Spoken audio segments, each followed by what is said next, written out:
Assalamualaikum warahmatullahi wabarakatuh. Wilujeng patepang deui sareng Kang Dagol. Sampurasun kasadayana.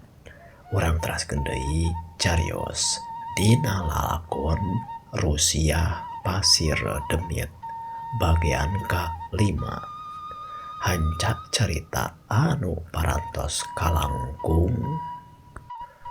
Padaran Kang Dagol ka begat wanci ka pisah mangsa nuju nyariwaskeun cenah Raja Silewu anu nitis nanya ka budak umur 12 tahun anu nganggo ngaran Silewu nuju diajar cenah jeung Ki Palang diajar jadi manusia jeung ngalarapkeun kana elmuna cenah di alam manusia cenah kumaha lajengan cariosna.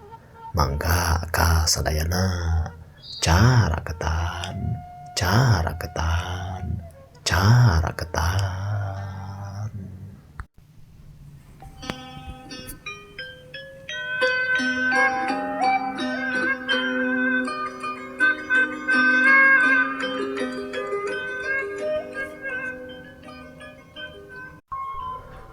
Peuting di Pasir Demit karasa leuwih suni tur leuwih cempring tibatan peuting-peuting nu liana. Langit kawas teu boga bentang ngan poek kandel nu ngagantung luhureun leuweung jeung wahangan nu ngurilingan pasir.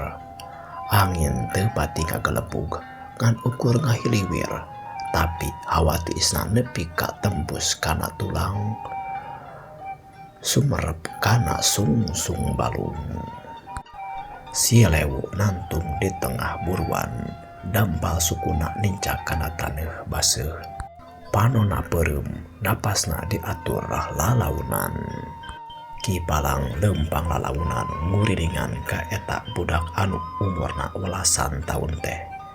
Ki Palang nyekel kana iteuk anu geus kolot geus loba nginum kana lilana mangsa. Silewu budak 12 tahun dina wujud manusia anu dititisan ku Raja Siluman Silewu teh satuluyna diajar ka Ki Palang mangrupaning elmu anu geus diagem ku Ki Palang. Cindekna mah kabeh kanyaho Ki Palang mah diajarkeun ka Silewu. Latihan anu dilakonan ku Silewu lain latihan anu dimimitian ku jurus. Tapi ku kasadaran Ki Palang nita Silewu ngarasakeun unggal bagian dina awakna. Berat dina tuwurna, rasa dina tonggongna, keteg dina dampa leungeungna. Ya Lewu, awak manusia boga wates, tapi dina jero wates eta aya lawang kekuatan anu bisa nganterkeun kana kekuatan sejenna. Kitu cenah ceuk Ki Palang teh. Elmu dong lain ukur nepikeun ngarusak. Tapi asing ingat elmu hidung teh anu ngaguna anu kalangkang. Mun anjeun apal kana kalangkang, apal kana poek. Tangtu anjeun oge kudu hafal naon ari cahaya. Kitu cenah ceuk Ki Palang teh. Caritarana lir ibarat jampe henteu tarik tapi unggal kecapna nancep kana pipikirana Silewu. Silewu ngadengekeun dina jero dirina kakuatan Raja Siluman ngagolak. Kakuatan Raja Siluman ngagolak geus biasa jeung elmu siluman nu liar nu barangasan teu kauger ku aturan manusia.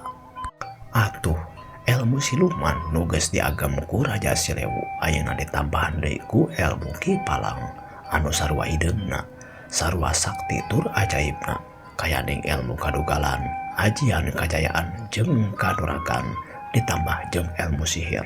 Tangtu wae ayeuna kakuatan Silewu geus bisa manjing di alam manusia. Lamun Ki Palang minjem ilmu sihir teh siluman atawa jin jahat sangkan terap ka alam manusia jeung bisa digunakan kalawan kahayang Kipalang. Ari Silewu mah cukup ngaluyukeun cenah, sabab kekuatan anak geus dipipoga atuh manehna teh tinggal matakeun we kana kaayaan di alam manusia. Teu heran ilmu Kipalang ti Kipalang leuwih matih tur sampurna, sabab ieu mah sasak atuh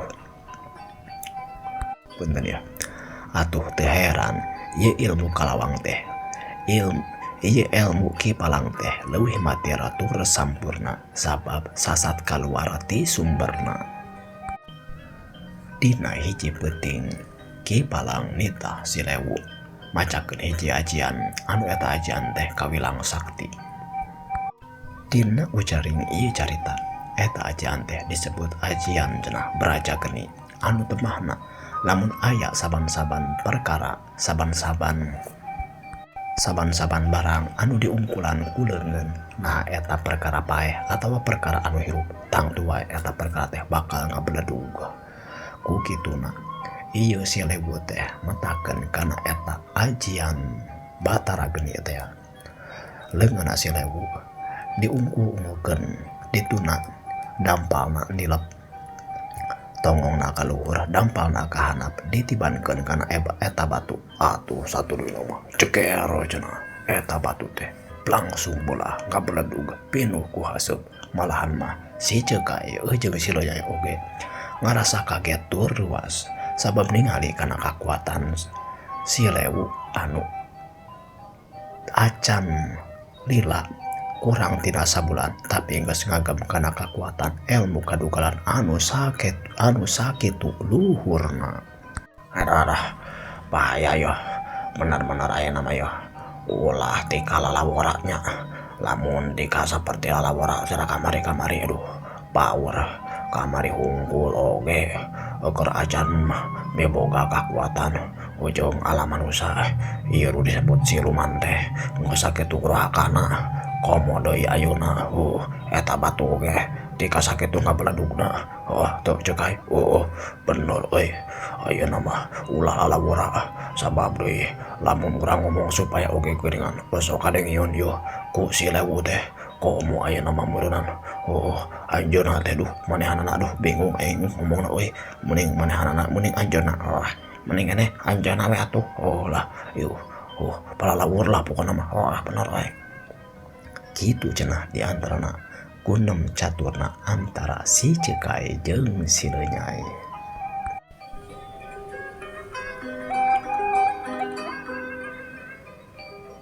Cak urang tunda kaayaan di Pasir Demit urang kocapkeun lalampahan anyar anu nembe kaguar dina ieu carita.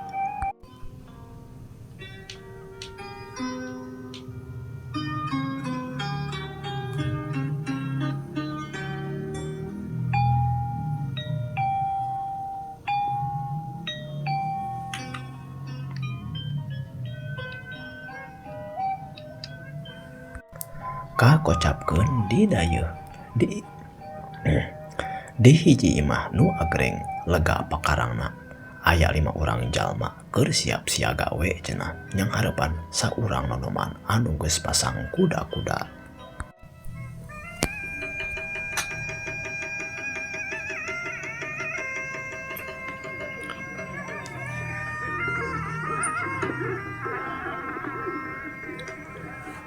Teu loba omong salah sahiji ti 5 urang jalma satuluyna langsung we cenah mah teh ngajorobok supaya mere nyaho ka babaturanna supaya nyerang ieu budak ngora teh. Satuluyna ieu budak ngora teh tuluy we dihulu ku 5an pilih genti cenah anu 5an teh nibankeun serangan-serangan nu sabenerna mah ngabahayakeun. Tapi kalawan gancang tur gesit ieu budak ngora bisa ngahindarkeun sakabeh serangan ti lawan-lawanna sanajan 5 lawan 1 eta budak ngora kawilang unggul. Unggal serangan sanajan datang silih ganti jeung deui teu puguh datangna ti mana ngabahayakeun ka eta budak ngora. Si budak ngora teh kalawan rapi tur gesit bisa ngahindarkeun jeung ngajauhkeun nyingcet jeung nyingcet ngagiwar tur nangkis kana eta serangan-serangan.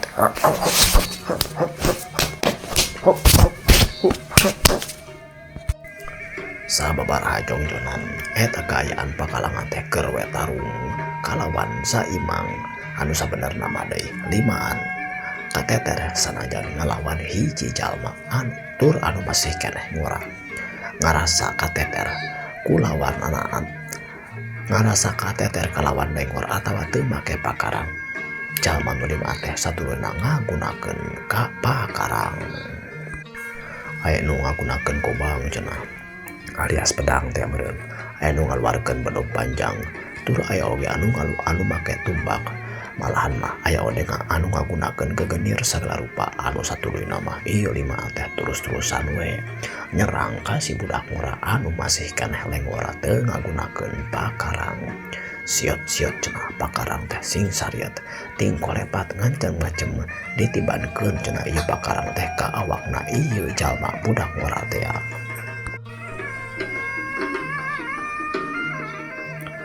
Teu disangka teu dinyana ieu budak ngora teh bisa ngahindarkeun kana sakabehna sarangan sanajan eta anu dimaan ngagunakeun pakarang. Suat siotna pakarang bisa we dicingket jeung dihindarkeun kalawan ngelok tur sajabana. Tina hiji kasempetan dengan jalma anu nyakel tumbak teh dipariaskeun tur tumbakna langsung we cenah karebut ku ieu budak ngora. Cepet cenah ieu jalma anu ngatumbak teh tuluy ditajung dayak dagna ngajengkang katibanan tajungan ti si budak ngora teh.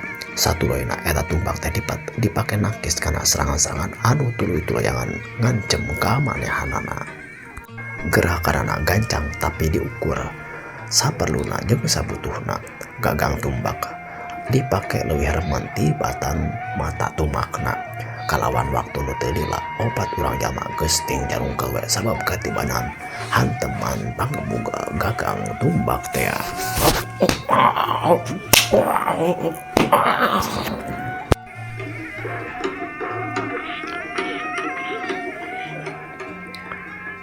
Malahan mah jalma anu direbut tumbakna teh aya kana 3 kalina cenah bujurna teh digebung ku gagang tumbak. Kawas budak leutik nu keur dicepret ku indungna cepot.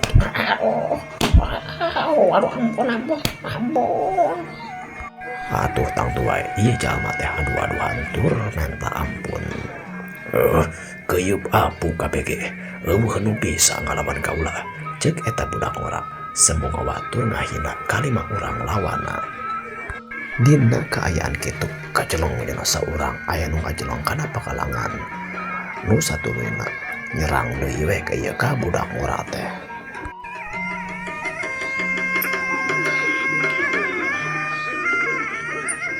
Atuh keur we hiji jalma anu ngagunakeun hiji jalma anu masih keneh kalawan tenaga anu seger ngalawan ieu budak ngora anu mawa masih keneh mawa pakarang kalawan tumbak teh. Ieu jalma anu kakarak datang teh karep sarua mahala ka ieu budak ngora sarua jeung jalma sarua jeung 5 urang jalma anu samemehna anu geus ngarasa taluk meureun ku ieu budak ngora. Teu disangka lawan nu anyar kaciri bisa ngimangan ka si budak ngora sanajan si budak ngora masih ngagunakeun tumbak nu dijadikeun pakarangan. Pakarangan bener ya nu dijadikeun pakarang. Ieu budak ieu jalma anu anyar teh bisa ngalawanan ngimangan kana kamampuan si budak ngora anu mimiti. Sajongjongna nu tarung teh terus we lumangsung kalawan imang nu akhirna mah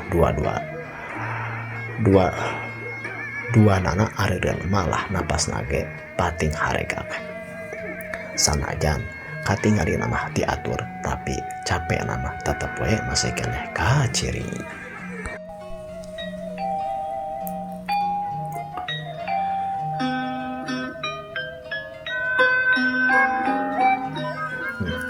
Cekap kakang. Cekap saya terus cekap dina dangkat ieu kakang jaga tetela lawan nu bisa diandalkeun sanajan kanggo latihan.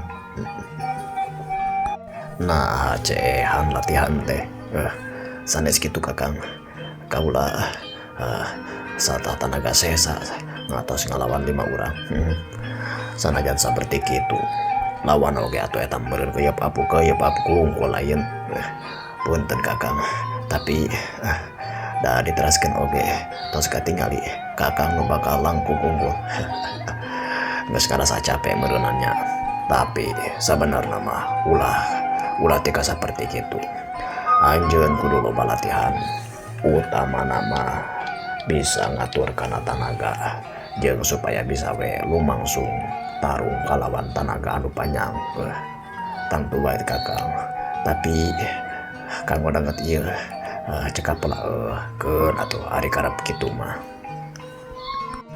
horeng si bana horeng etak bakalangan anu tarung di buruan padepokan di buruan wewengkon Pakauman di Kadipaten teh geuningan jalma anu keur latihan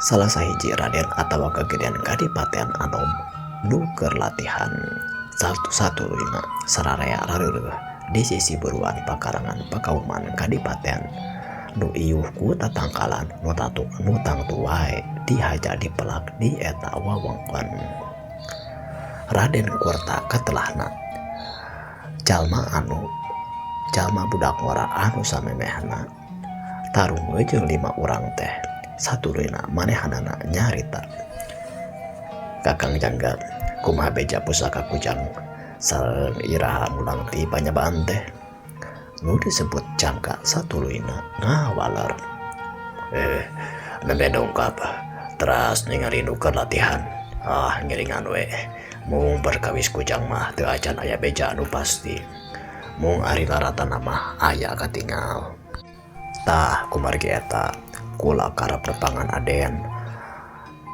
cing teh urang permanakeun bae kuduaan ka itu aku sadarea kitu tah supawas pugu kacendekanana sabab kitu oge geuningan anu disuhunkeun ku Raden nuhun kakang leres pisan sapertos kitu anu dipiharepkeun ku kuring oge di mana eta teh beja anak sareng pada iraha urang tepangan ka itu teh ceuk Raden Kurta namahan nanya ka Raden Jangga ngawaler eta mah teh langkung Raden bade ayeuna mah sareng deui katingali kira-kira oge palingan meme pecat sawat ieu teh sareng deui da tetebih tempatna oge upami kitu mah tuh urang ayeuna wae ngalengalan satos radari neh mah nya tangtu wae nya meureun kakang oge panjenten masih keneh capek gitu tah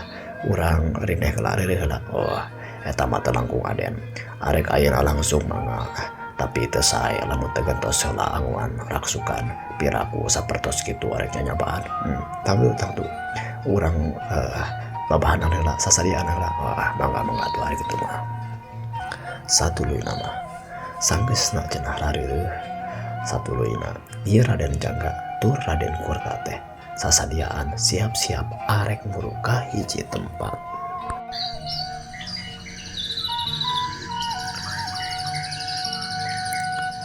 kira-kira wanci